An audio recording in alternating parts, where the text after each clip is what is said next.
Non, ce n'est pas du kendo ou de l'escrime, c'est du chambara. Le chambara est une onomatopée japonaise désignant le bruit des sabres sur les champs de bataille lors des combats de samouraïs.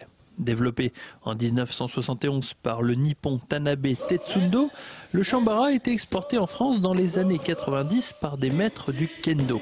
Le sport reste toutefois confidentiel et notamment en Champagne-Ardenne où le seul club existant est à Saint-Julien-les-Villas. J'ai découvert un jour une cassette sur le chambara, donc j'ai regardé ça. Et moi qui suis judoka, j'ai retrouvé un petit peu des fondamentaux du judo.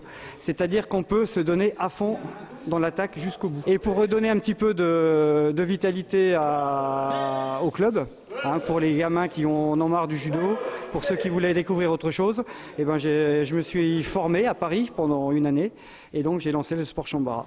Particulièrement similaire au kendo, le chambara se pratique avec des sabres flexibles, sans armature rigide, permettant un combat beaucoup plus spectaculaire. Contrairement à l'habitude où on a une armure pour se protéger avec des armes dures, là c'est l'inverse, on n'a pas de protection, donc on est assez libre de ses mouvements, on a juste un casque qu'on a là, des casques comme ça, et avec des armes en mousse, ce qui fait qu'on peut se donner à fond sans aucun danger.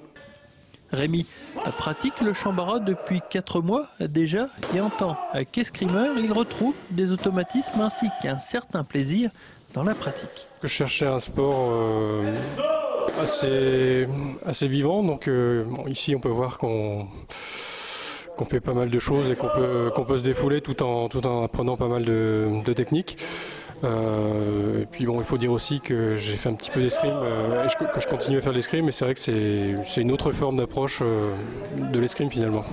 Rassurez-vous, s'il porte un casque, c'est par souci de sécurité. Le chambara est vraiment fait pour tout le monde et plus particulièrement pour les enfants.